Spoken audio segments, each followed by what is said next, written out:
Hopefully Vince haven't heard a response from him. But now that David's here, electronically, we'll go ahead and call this meeting to order. It's 5:38 p.m. And just want to let the public know that this meeting has been scheduled in accordance with the Oakland laws and rules. We'll go ahead and start with roll call. Councilman Lusenbart. Here. Councilman White. Here. Councilman Baird. Here. And we're missing Councilman Riley and Councilman Allen, so we'll excuse them tonight. We've asked Carolyn to give us an opening prayer, and then following that prayer, if you would stand and follow me in the Pledge of Allegiance. Father in heaven, as we open this council meeting, we pray that my spirit might be here. We are grateful for all of the things that we have been given, for the wonderful area we live in. We pray that during this pandemic, we can be wise and protected. We pray that the decisions that are made and considered will be in the best benefit of our citizens, and that we will continue to look out for one another. We pray for those who provide services, that they will be also watched over and protected. We pray for these things in the name of my Son, Jesus Christ. Amen. I pledge allegiance to the flag of the United States of America and to the republic for which it stands, one nation, under God, indivisible, with liberty and justice for all.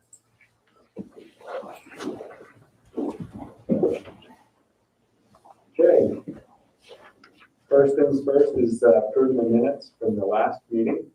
I have a correction on just one on page 1, the bottom of the page on the public hearing zone change of the Summerhill subdivision. It says in the, Which line? I want to say the fifth sentence, it was explained that this new zoning would require single-family homes and duplexes would require conditional use, which would need approval to do so. According to the code, the POR would allow single-family homes and dual-family homes, two-family homes, single and two-family homes, and the conditional use would be anything else other than that. So I just want to make sure we clarify that so people don't assume that they can't build a duplex, because technically, or not technically. Well, it says that duplexes. Yeah, but then it says would require conditional use, so it sounds like it's saying duplexes are required conditional use. Does that make sense? And any other Right. construction. Okay. That's all I have. Are there any other amendments or corrections that need to be made? I move to approve. Second. Motion by Councilman Lusenbart, second by Councilman White. All in favor? Aye. Aye. Any opposed? Okay, motion passes unanimously. We'll move on to the next part of our meeting, and that's the comment period. So are there any here that would like to take up 3 minutes to address the council? Seeing none, we'll move forward. We have our first item, ordinance 2024-36. This is the rezone Summerhill subdivision lots. Now, this is what Councilman Lusenbart was talking about, the zone change that happened in that area. The ordinance was not written out at the time. However, we did hold a public hearing, and in checking with our legal counsel, we wanted to make sure that we didn't have to have another public hearing to be able to approve this ordinance. And he said, no, it was covered. But normally, when we do any zone changes or anything like that, we'll have the ordinance written out. It was just an oversight. So unless anyone feels uncomfortable passing that ordinance, I would entertain a motion. Well, It was also advertised. oh, well, let's go ahead and have a public hearing. We'll consider ourselves in a public hearing, and anyone that would like to comment about that ordinance, which was the zone change from R16 to POR, we would entertain those comments at this time. Seeing none, we'll consider ourselves back into regular session and then would entertain a motion. I'll move to approve. Second. I have a motion by Councilman Busenbark and a second by Councilman White. All in favor? Aye. I'm sorry, second, who was the second? Councilman White. And I did get David Baird's affirmative vote. As such, motion passes. Next, we have an appointment. We're going to postpone our annual council training for next meeting. I'm just kidding. We're just going to push down the schedule a little bit. We do have, so the next one will be the resolution 2020-302. This is something that we brought up at our last meeting. Our city attorney has drafted a resolution to establish an airport advisory committee. And that went out to council shortly after our last meeting and was noted that there were a few suggestions. Those were taken into consideration and those suggestions were incorporated into this resolution. Are there any questions or comments from the council?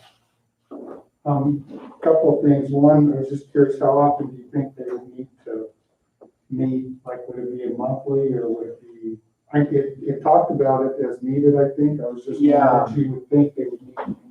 Is Grant here tonight?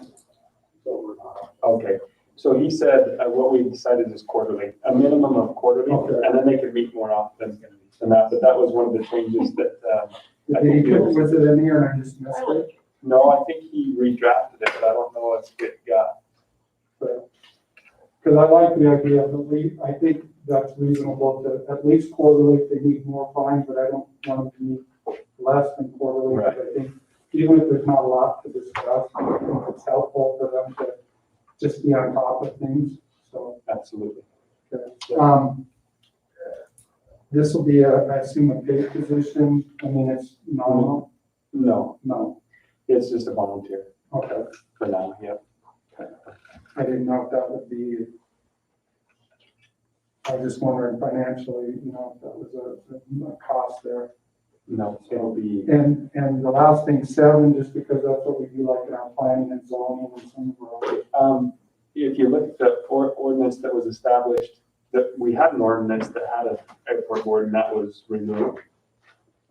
And that's when, about the time that we had a full-time position created. With us changing and removing that full-time position and going back to the airport board, we just figured the 7-member position worked. I was just curious why, Yeah.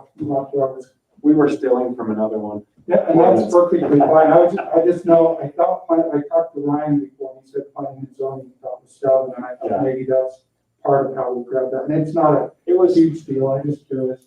I think the main reason is having it at 7 was to give us an option to have a couple of non-resident members but still have adequate representation in the city as well. So, I think I don't have concerns. I thought it was well written and stuff, other than finding the certain people.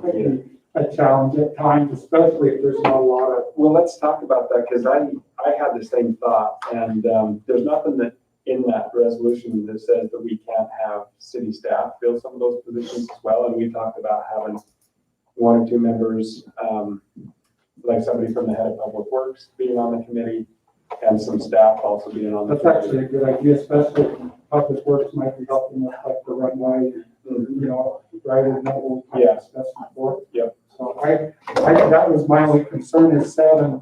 I wondered where we got the number, but then I was thinking, getting 7 people might be, could be a challenge. I'm not saying it is, but it could be. And the good thing is in, part of the reason for making it a resolution and not an ordinance yet is a resolution is easier to adjust and change. And so, we're taking a shot in the dark almost. And so we're just we'll get it established. We had to get a pretty good idea of what we wanted and then just run with that. But whereas the resolution, we can make adjustments to it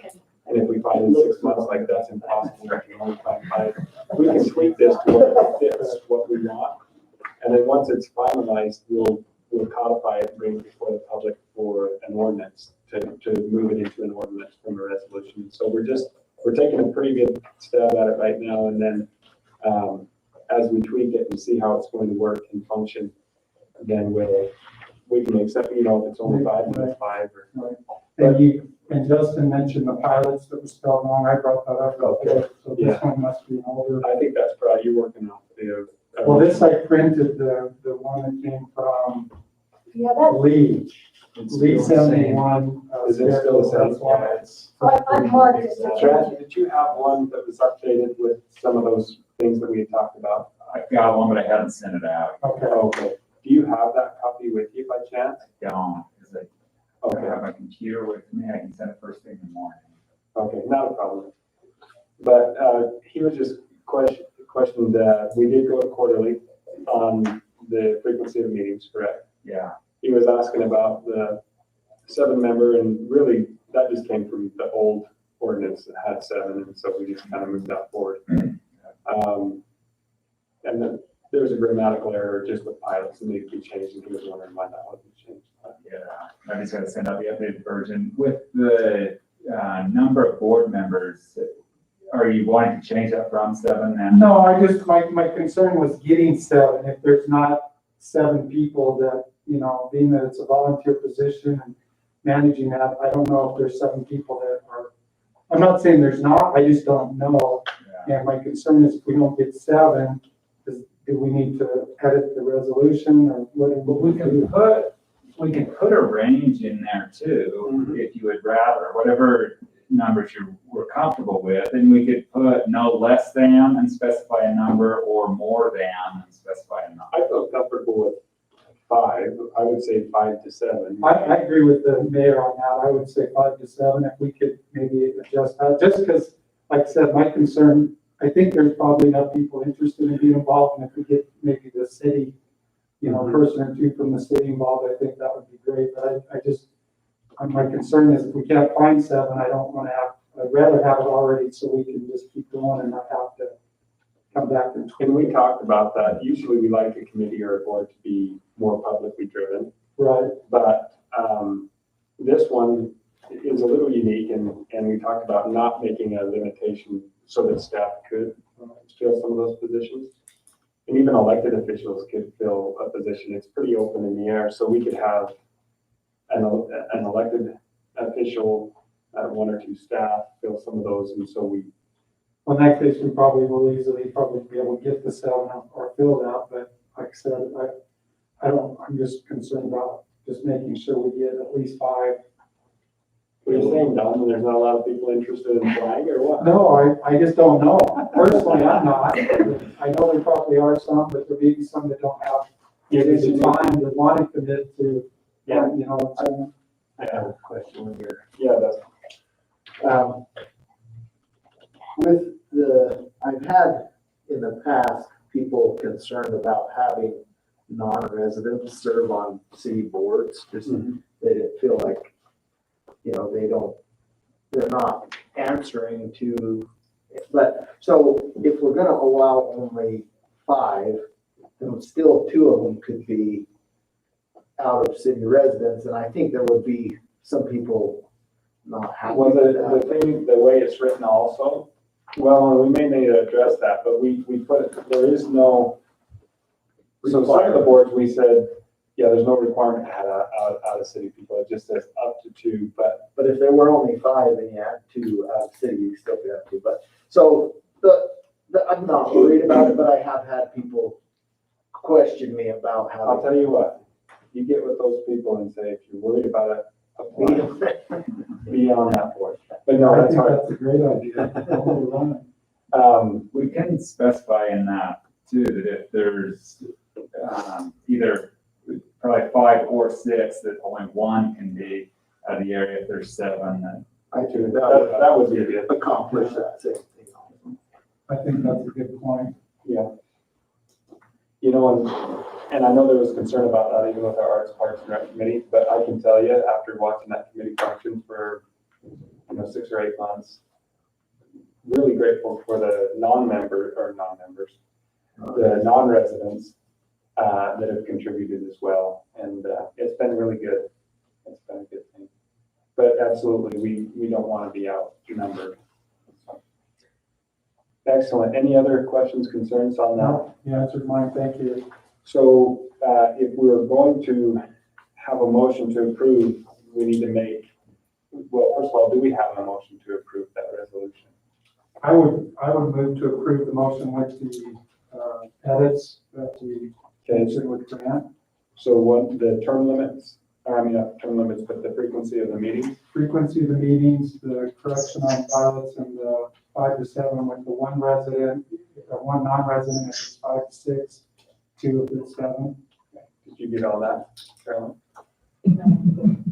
So we have a motion on the table to approve with those changes. Do we have a second? I'll second it. Second by Councilman White. All in favor? Aye. Aye. Any Can you hear me? Yes. Okay. Yep, aye. Councilman Baird. All right, so that was unanimous. That resolution passes. Next is a funding request for Mindy Palmer. I met with her earlier in the week. Now, Councilman Busenbark and I have been talking about this with our Parks and Rec. Missoula Theater is something that we've done in the past, and the city has funded that. It's quite expensive, $5,000, sometimes more than that, to fund that, and the city's paid out of pocket for the whole thing. There was an idea for Mindy Palmer to do that, and she took that on. She came to me with a proposed amount of what it would cost her to get going, and is asking that the city approve to fund that, and it's almost half of what we were paying, and let me just make sure that I have that here. So, as I was talking with her, I had suggested to her maybe doing 2 or 3 plays, sticking to those, and that way every 3 years they do the same play over again, which would save some money. She thought that was a great idea. To get up and going this time, Peter and Wendy's what she wanted to do. She has a lot of the stuff for that already. Royalties are going to cost her $695. Costumes, she's guessing about $600. Sets they have to redo, so that'd be around $1,200. Props $300, and then some potential advertising $100 for flyers and things. But About 2,800. $28.95, yeah, is what she's thinking, which is a little more than half of what we had anticipated, but lots less than what we had anticipated. So she said she can't have it, get all of that, but she just, that's what she'd like to get if she could. Kurt, do we know, did we pay for Missoula's ahead of time, or did we never sent them a check, so do we know? No, we haven't sent them. Okay, so there was no cost there. And that was budgeted before, did we take that out of the budget, or? We left some type of, it wasn't necessarily Missoula, but some type of theater Okay. presentation program. Wasn't specific just to Was it the Missoula. same amount that we had for Missoula? Mhm.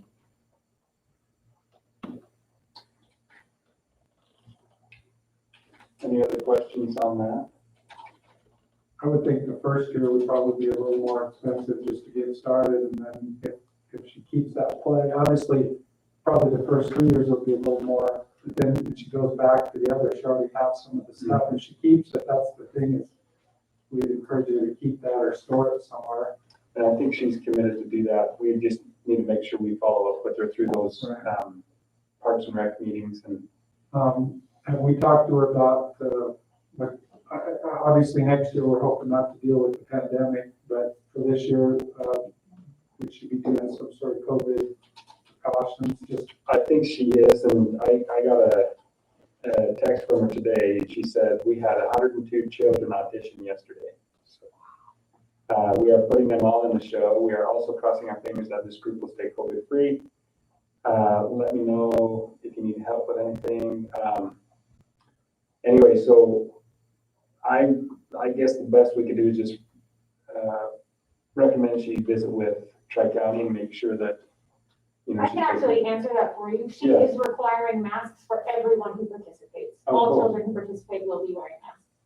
Cool. Thanks, Lee. Yeah, you're welcome. That's gotta be a challenge, but and I'm not overly concerned, but I still think we need to take precautions and make sure, you know, things are wiped down and, you know, hand sanitizers available, those kind of things. If we need to help with that, I'm sure we can with our COVID money, whatever.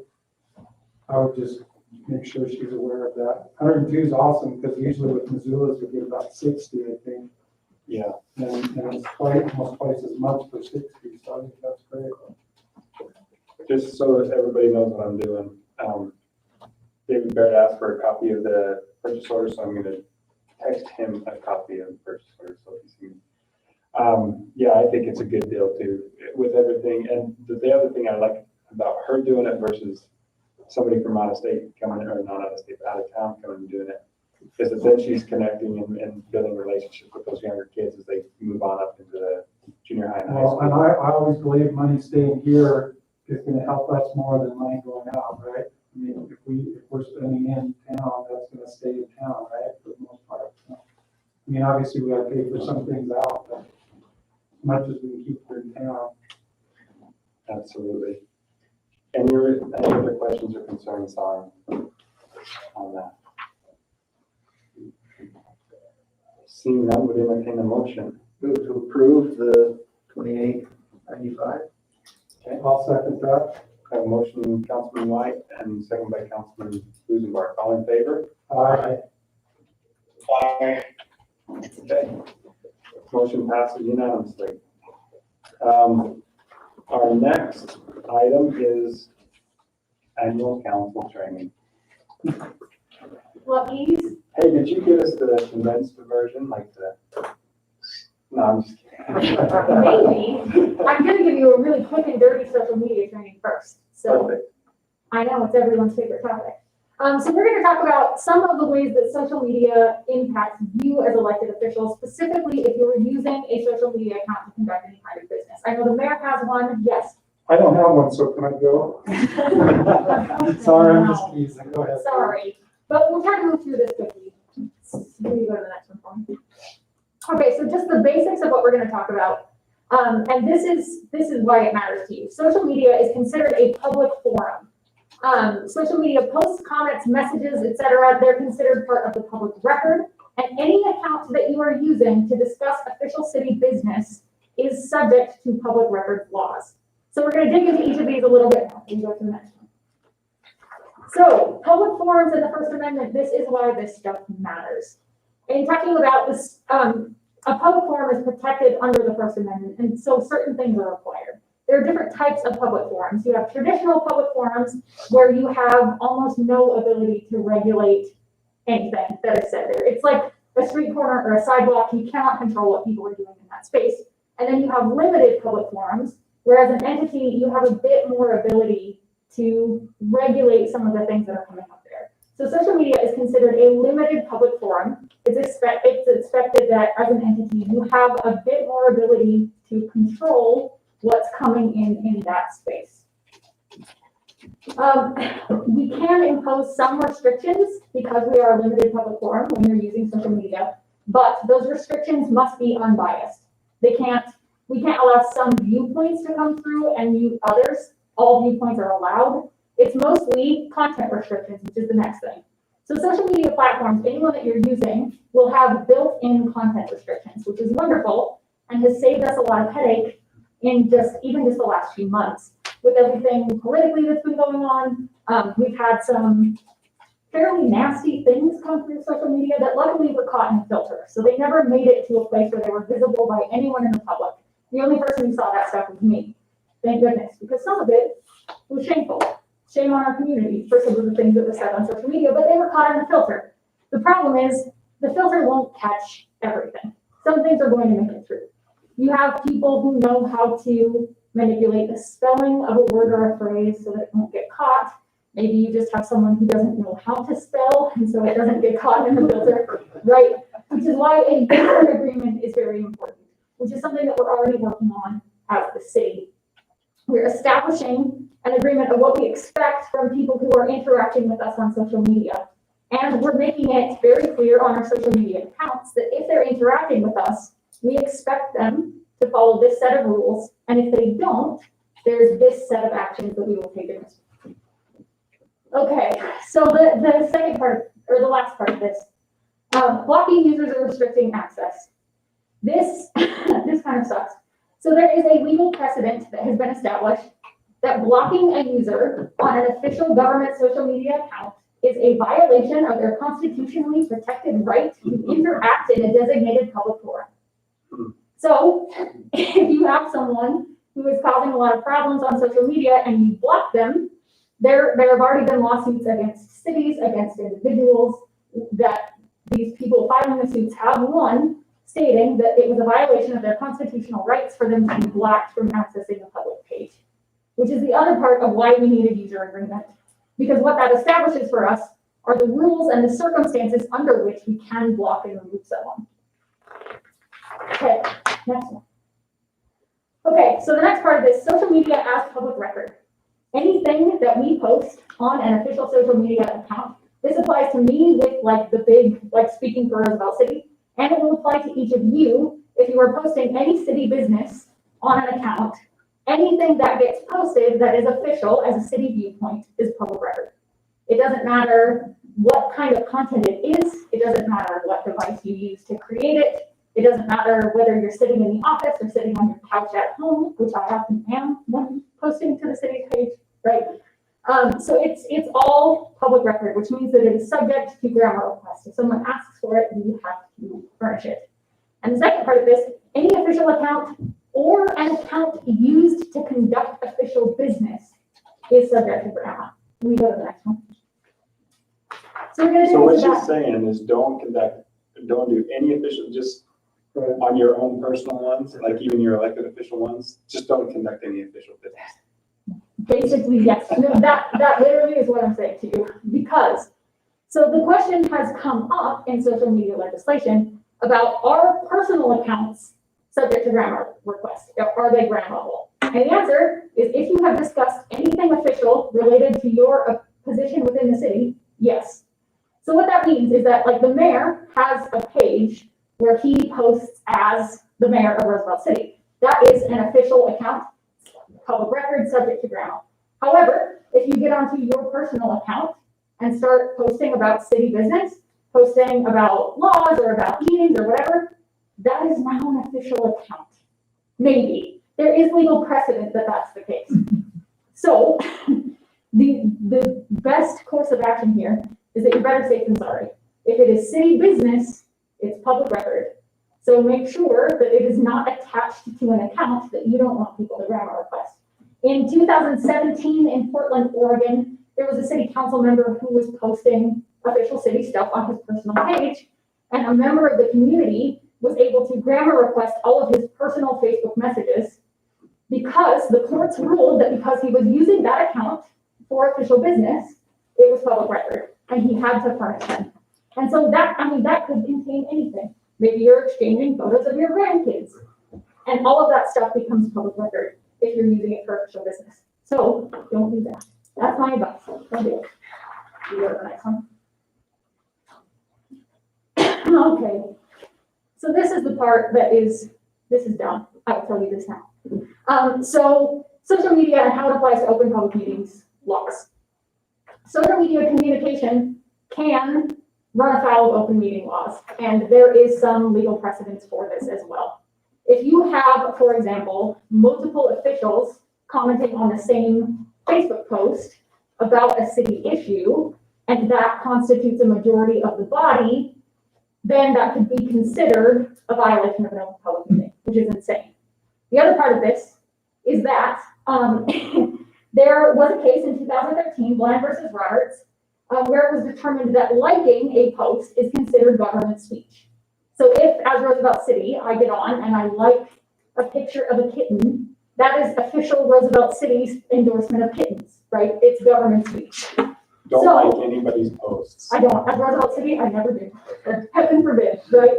But if you're acting as an elected official on an account that you have used for official business and you're liking something, and then multiple other elected officials also get on and like the same thing, and then you reach a majority of your body, that is also seen as a violation of an open public meeting law. It's crazy that that is the case, but it is, and just be aware. So, this is it, just the takeaways from this. Keep your personal and your official accounts separate. Never use a personal account to talk about official city business because it's just safer for you not to.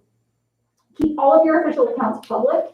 Don't block anyone unless they have violated the user agreement in some way. The user agreement is not, as far as I'm aware, not approved at this point, not in place.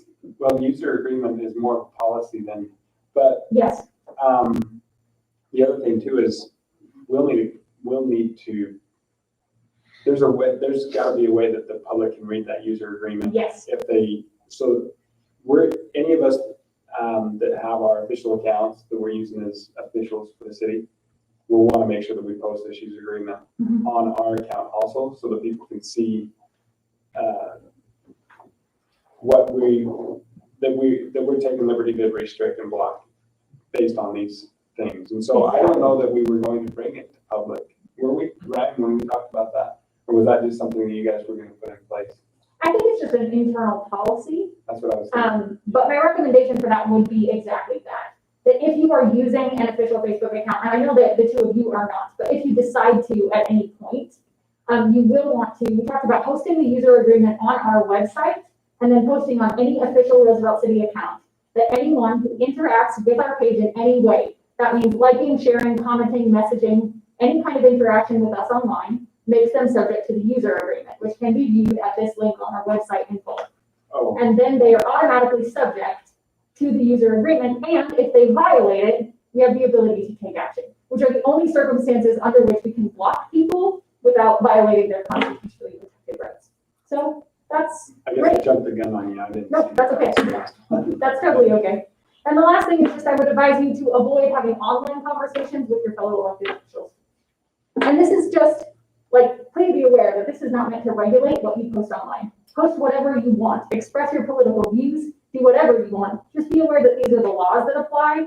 And so it's important to know this stuff so you can keep yourself safe in your behavior. And that's it.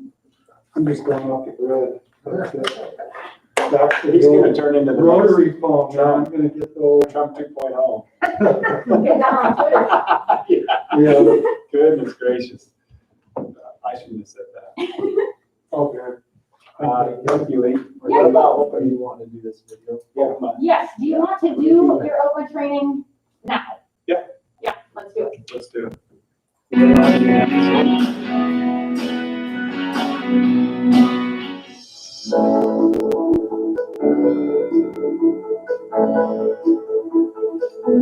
My name's David Church. I'm the general counsel to the Utah League of Cities and Towns. When I do a presentation, I don't use a PowerPoint, so you won't be distracted by me not being able to manipulate the machinery. And you can feel free to raise your hand at any time and ask any question that you think is appropriate to the subject at hand, and I'll answer it. It's not going to throw it off. You don't have to wait to the end. The more questions, the better.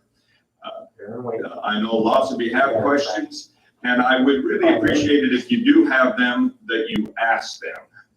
Every time after I finish one of these, 4 or 5 or 6 or 8 people come up to me and they say, well, I wanted to ask this, but I didn't want to ask in front of everybody else. That takes all the fun out of it. Okay, first let's talk just generally about the Open and Public Meetings Act. We all know what it is now. At least we should, but for maybe there's one person here that's new, that just got appointed last week, that just got elected. We'll start from scratch for them. The Open and Public Meetings Act is a state law that is written by and passed by the state legislature that is intended to apply to all public bodies in the state. It applies, there isn't a separate Open and Public Meetings Act for towns or counties. There isn't a separate Open and Public Meetings Act for the legislature. It's the same act for everybody. And the act, interestingly enough, has a policy statement that is very clear and straightforward. That policy statement says this. It says that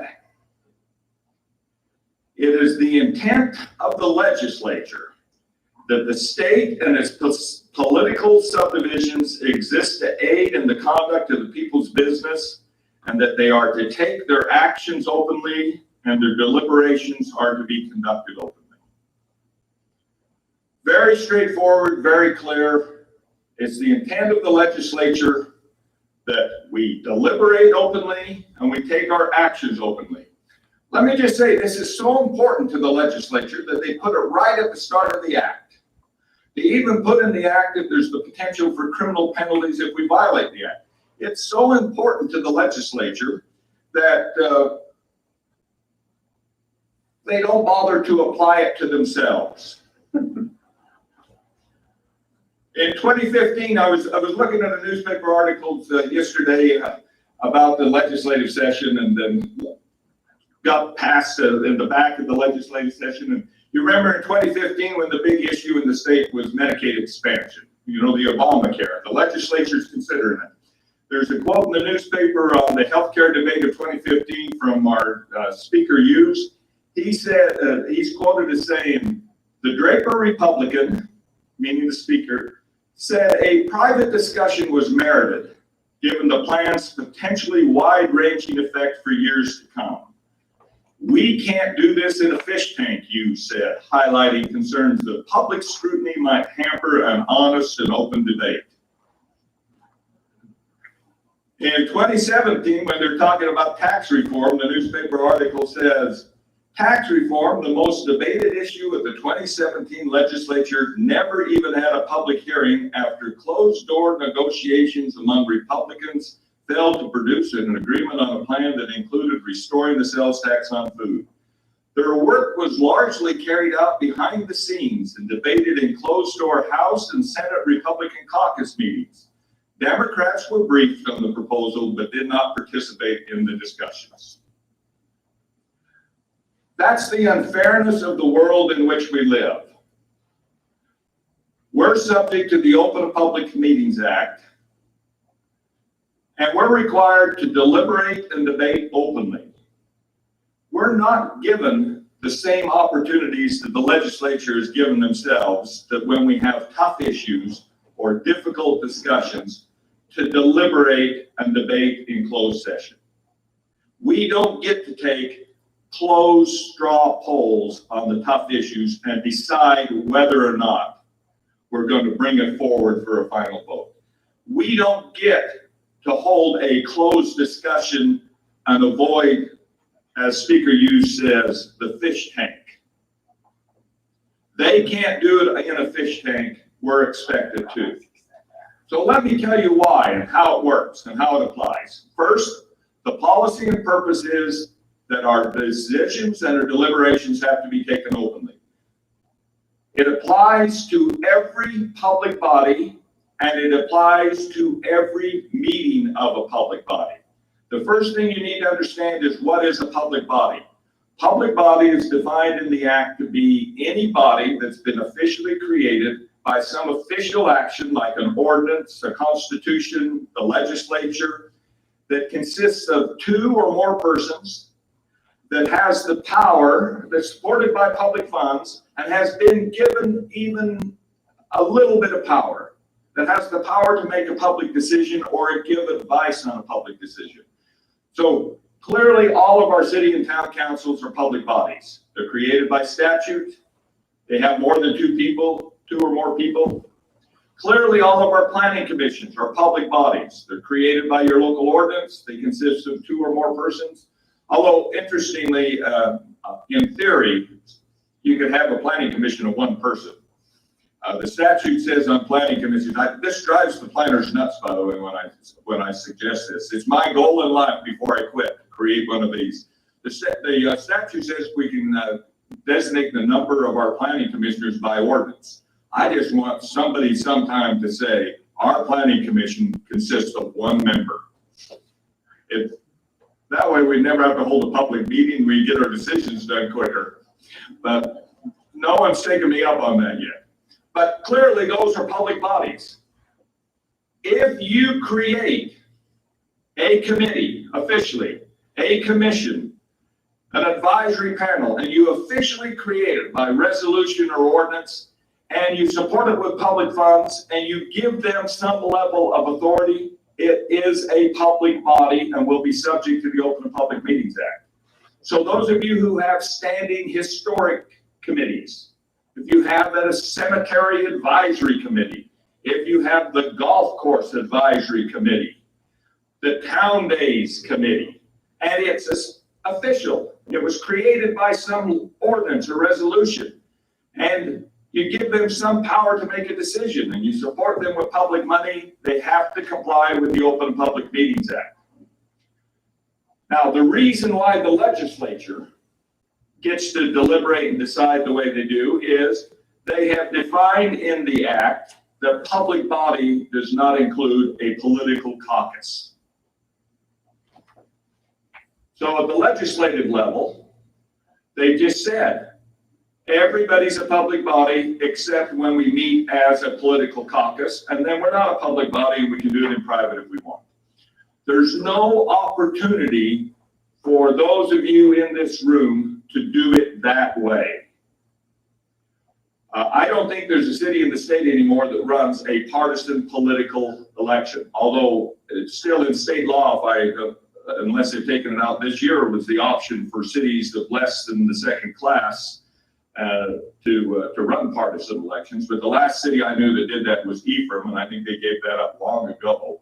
But you don't have political caucuses.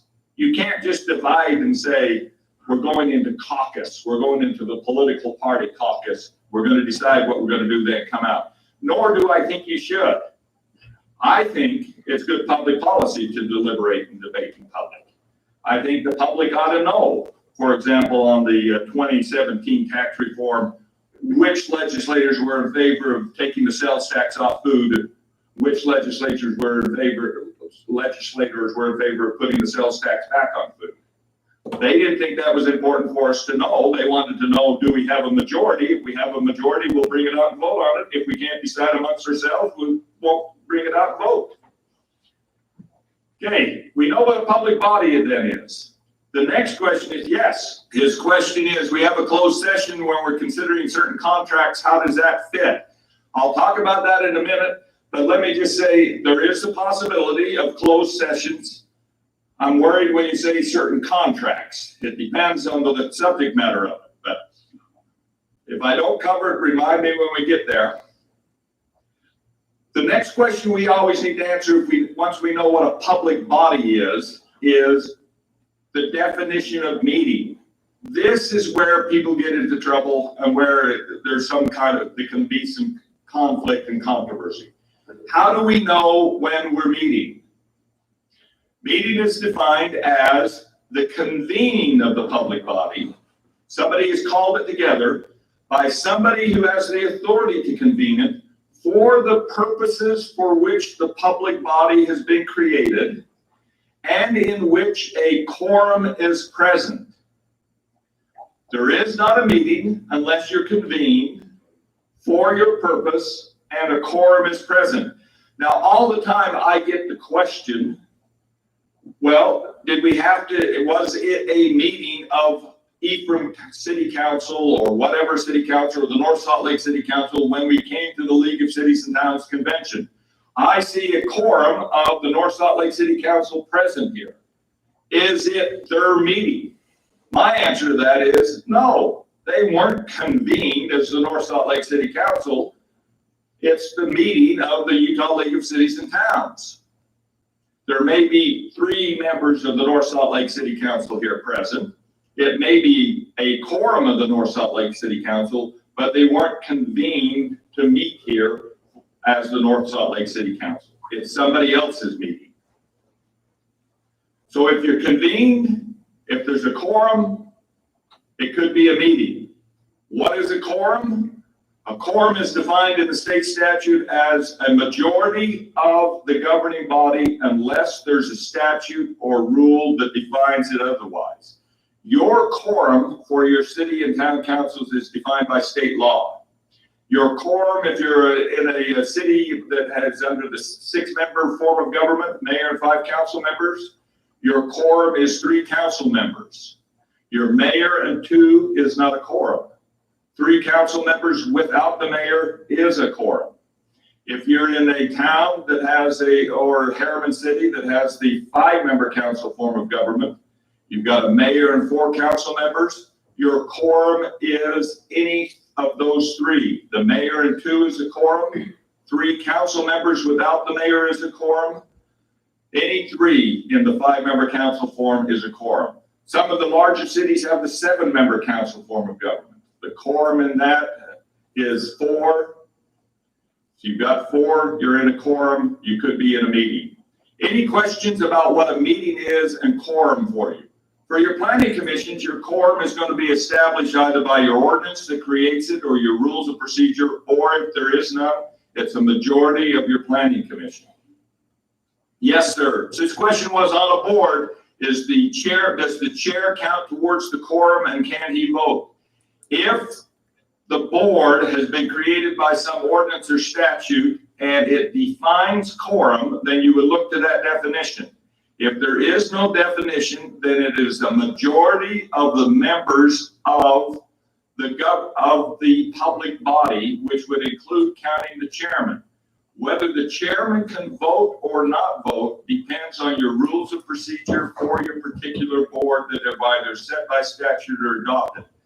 So the simple example is, of course, in a city with a 6-member form of government, the mayor votes only in cases of a tie and on issues of whether or not to take away the mayor's power or give it back to him and on hiring and firing the city manager.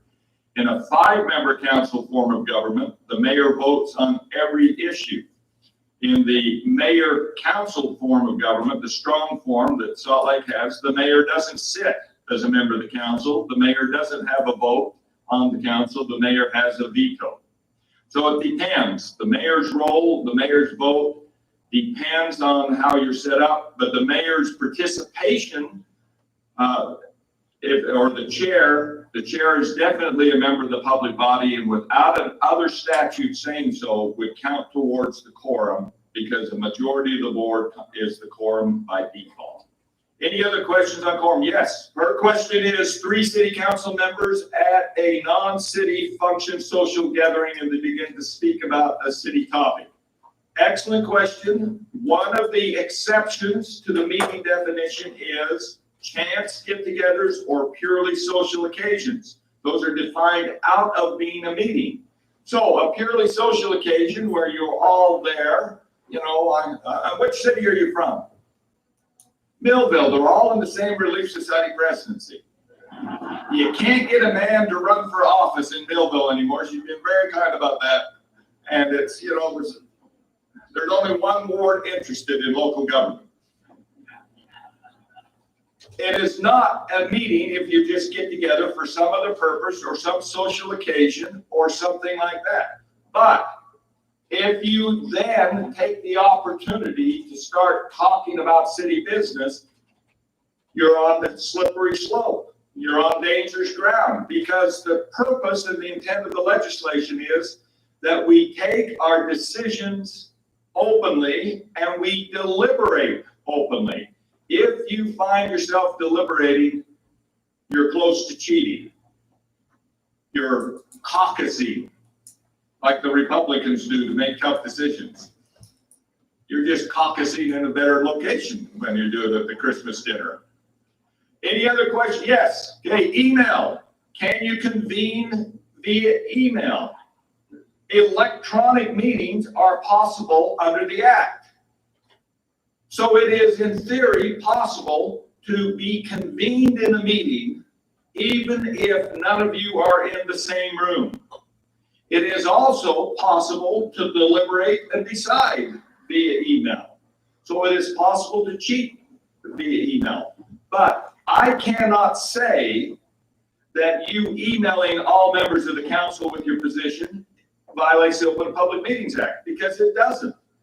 The statute specifically defines electronic communication. And then it said, and it includes in that email, texting, as electronic communication. And the statute says that nothing in the Open and Public Meetings Act shall be construed to in any way to say that electronic communication between the board members is a violation of the act. So, back in the old days, before they amended the statute that way, before Facebook was created, before texting was so popular, it was easy for me to say, look, if you all get on the telephone in a conference call, you have convened and you are deliberating and you're cheating. It was also easy for me to say, but if you call John and say, this is how I feel, what do you feel? You're not cheating. There is no quorum. It's two of you discussing. You're politicking. You're deciding. And, you know, I shut that off and it came on automatically. And then if John calls Ned and says, I just had a discussion, and there's only two on, I can't say that you're convened. I can't say you're cheating. That was easy. You could draw clear lines. But if you all got on the conference call, you were clearly cheating. And then email came along, became popular, and people would say, what about if I email everybody? Well, I can't say that's cheating. What about if we're all sitting at our computer and we're emailing in immediately, right back and forth, and everybody's getting it, or we're texting right now?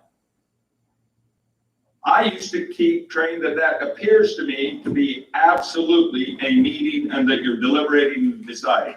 But the statute says that electronic communication is not necessarily a violation of the act. I will tell you that you are cheating if you're all on some text messaging board at the same time or email at the same time or having a back and forth discussion in real time about the issue and how you're going to vote and there's a quorum present. I will also tell you that I don't think it's cheating if you get on Facebook, for example, on those forums. How much more transparent and public is that? You know, everybody in town could be on it with you. So you will know when you draw the line. You will know if you're cheating. But it is not a violation of the Open and Public Meetings Act for you to email everybody on the town council or the city council and say, we're crazy if we do this. Or it's not a violation if you send everybody a text message during the middle of the week that says, I'm voting no and you're not going to change my mind. And they text you back and say, what could we do to change your mind? And that's not cheating. But it's getting close. Did that answer your question? Yes. It seems like it's cheating to me too, but I don't think it's technically a violation of the act anymore. And by the way, you're going to get caught of it. I've been training on this and teaching on this kind of stuff for so many years. I tell the same stories. I've got no new ones. I can barely remember anything anymore. I'm aging faster than anybody else in the room. Some of you have been here a long time, by the way. But and so I decided this morning when I came up that I'm not going to feel bad about retelling the same stories and using the same examples because maybe everybody else has forgotten I've told them. But back in the when I first became a city attorney, one of my first clients that I went to all the city meetings with was Riverton City. A very nice city, lovely place to represent. Very rural and small town at the time. Back in 1980 or that. I don't see anybody from Riverton here, are they? But they had a restaurant in town called La Fonda's there. And before every city council meeting, the council met and had, something at La Fonda's. And when you came to the meeting, it was clear how efficient that worked. You didn't waste time on long discussions. You knew what was going to happen. It was also very clear to the members of the public present. You know, it's tough issues. Somebody raises their hand. I move we do it for the reasons previously discussed. And they say, okay, all aye. And somebody says, when previously discussed? And then somebody says, oh yeah, a dinner. You know? Now, that's changed over the years. We don't do that as much anymore. It's clear now that no matter what we call it, a work meeting, another meeting, they're all public meetings, no matter what you call them. The same rules apply to every meeting. The location doesn't matter. It's a meeting. It's subject to the Open Public Meetings Act. And I know it's difficult for people to avoid that, but remember, we voluntarily got into this. You voluntarily ran for election. It's like going to the beach and refusing to wear the swimming suit.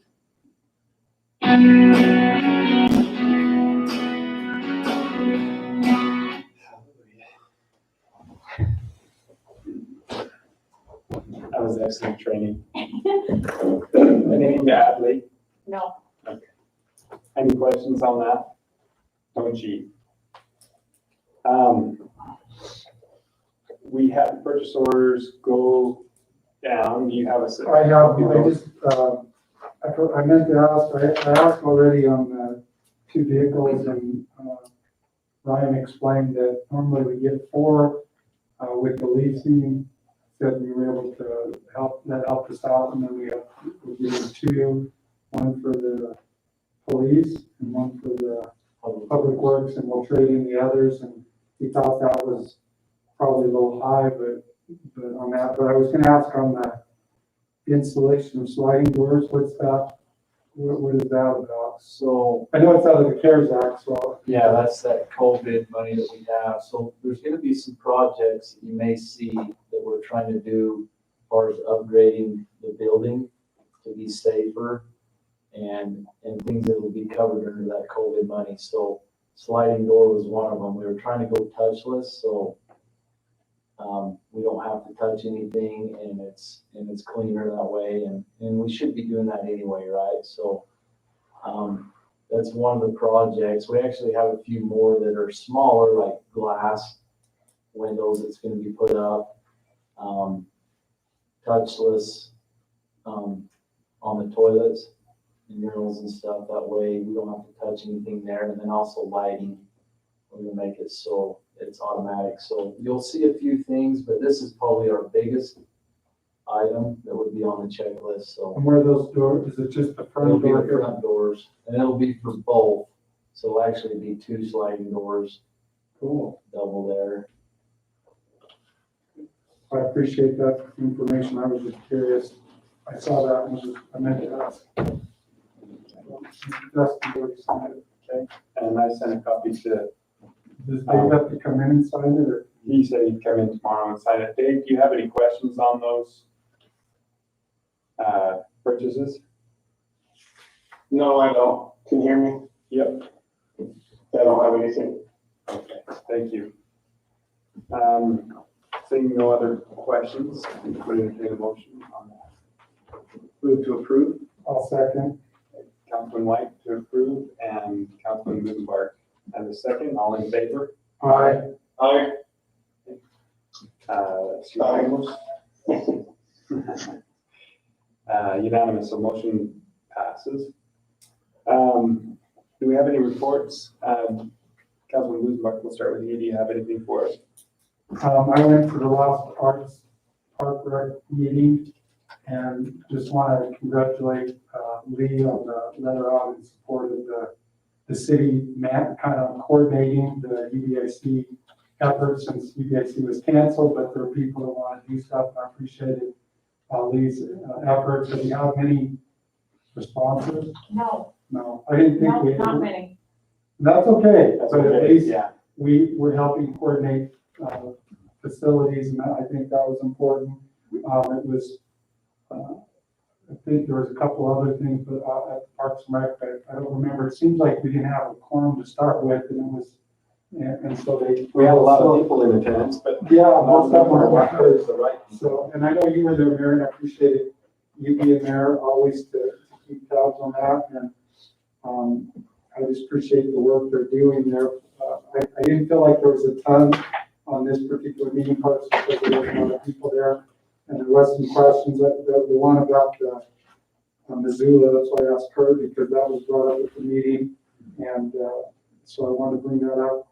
I went to the Parks and Rec meeting yesterday with the supervisors and I think the one thing we talked about, there was concern about employees and COVID.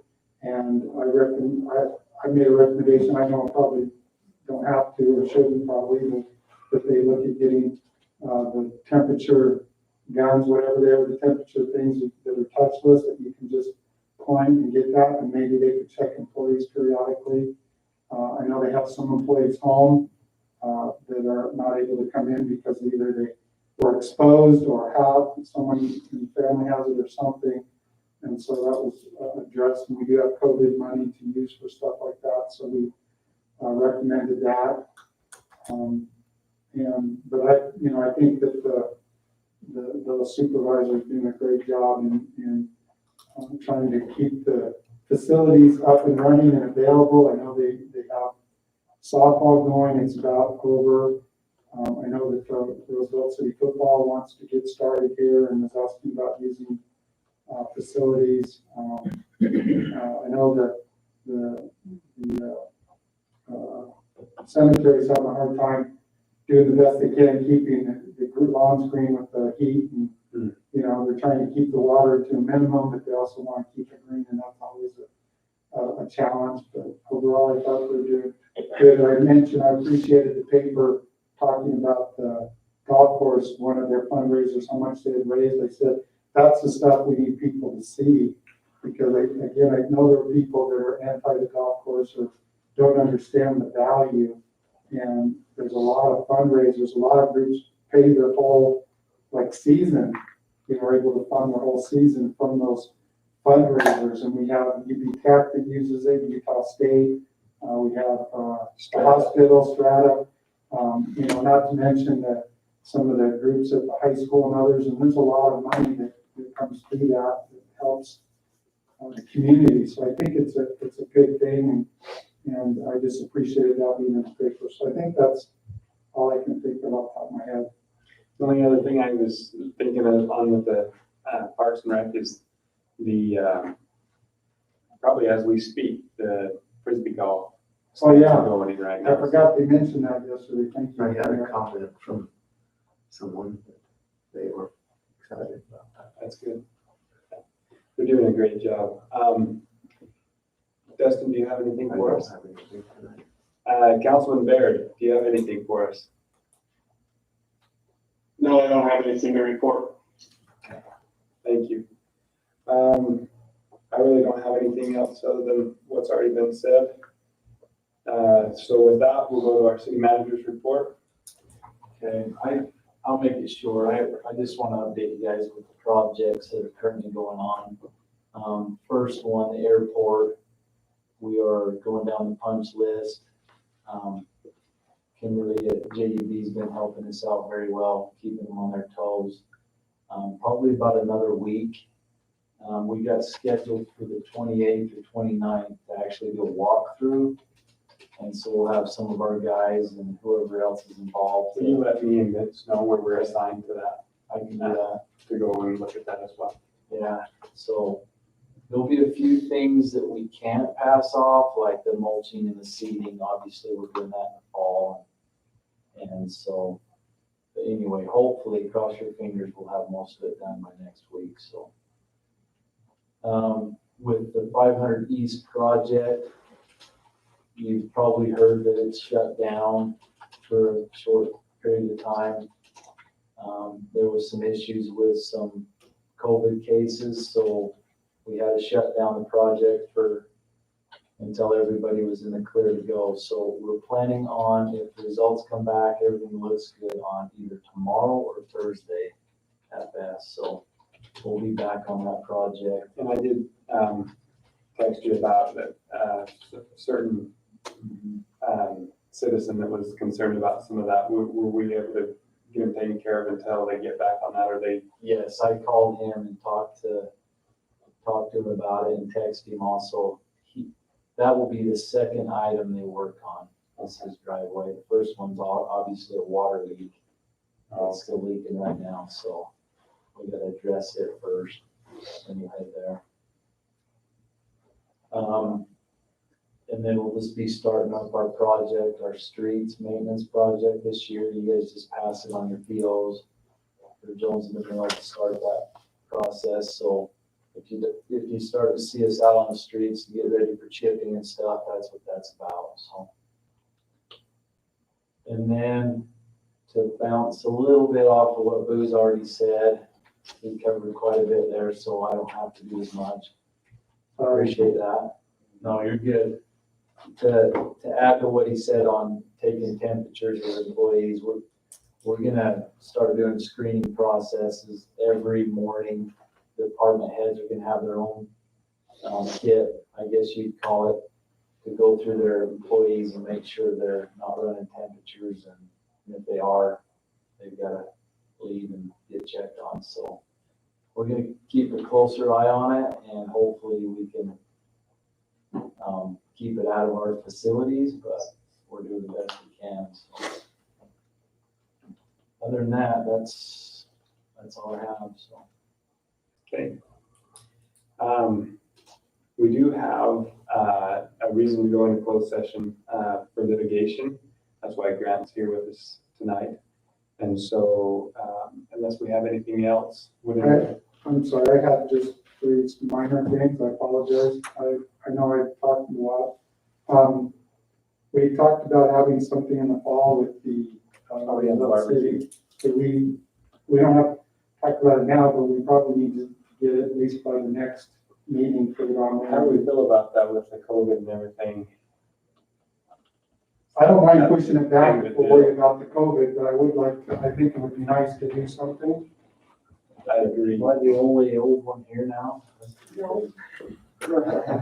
October was usually when we do it, is that when it was?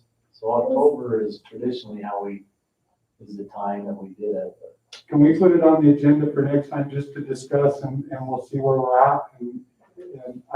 And I agree with Mayor Burt, if we're still kind of in the, pandemic issues and concern, I don't mind I'd rather push it back and be safe, but I would like to do it, and maybe we do it in the spring or something.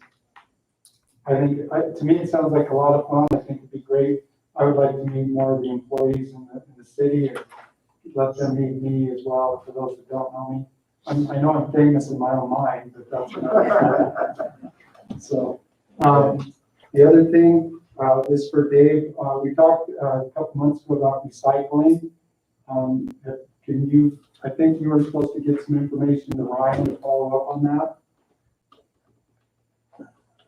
Yeah, can you guys hear me? Yep. Okay. Yeah, I didn't do that. I'll write that down. In fact, I'll send that to Ryan right now. Thank you. I just want, again, I would like just information so we can discuss it and then decide if that's something we want to consider. We don't have to do it. It's just. Do you want it on the August, which? Yeah, if we can get it, that'd be great. Okay. And then the last thing, just with all the chaos going on, I talked to Mayor Burt on the phone just about statues and other things, and just wondering if we need to. I assume we have ordinances against those kind of things, and we would nip it in the bud. I just don't know if there's anything we need to, with all the chaos going on in the country. They're tearing down statues of good, founding fathers. I don't want anything happen to Roosevelt or people coming in saying we need to change the name of the town. So Rick's here, and I don't know that we have anything specific on our ordinances concerning that, do we? I can tell you my 2 bits, my 2 cents, since we have a coin shortage now. But my feeling is, Rick, the way I feel is if anybody's defacing public property or government property, we treat that is not allowed. I mean, it's a criminal act. I don't care if it's a protest. Once you cross the line, you cross the line. We did have someone threaten on our social media, told us they were gonna tear down the Teddy Roosevelt, but it didn't happen. Yeah. But for me, there's no tolerance for that. and maybe Grant, you can speak to that, there's no difference between that and breaking the law. I don't care if you're doing it under protest or anything else, it's just not acceptable. I agree with that. So, Like I said, I didn't know if we needed to have any discussion. I just want to make sure we're all kind of on the same page, and it sounds like we are. So, and I just want to thank Rick again and the police, and I appreciate them. I know there's, movements about defund the police and stuff, and at least I have no desire for that to ever happen, and want to support. If anything, I'd rather get more training if that's what we need for officers, not try to take money from them. So anyway, I just thank Rick and the work they're doing. And I mentioned to him at the last safety meeting I would just encourage officers to be in the schools as much as possible, get to know people, be in the community. And, I think the more people know them, I think that, to me personally, it's better. I don't know, maybe not, but I just want kids and people to trust them, and I trust them, and I want others to trust them as well. when Ms. Mark and I were talking about that, that's one thing that I felt important that too, is we have your guys' back. Like, we just enforce the laws and those types of things, and you have no problem with us backing you 100%. So we appreciate that. That's all I have. Thank you. I move we move into closed session to discuss litigation, And then to come back. and then come back into open session. Okay. We have a motion. Do we have a second? Second. Second by Councilman White. All in favor? Aye. Aye. All right. We will take a quick break and let the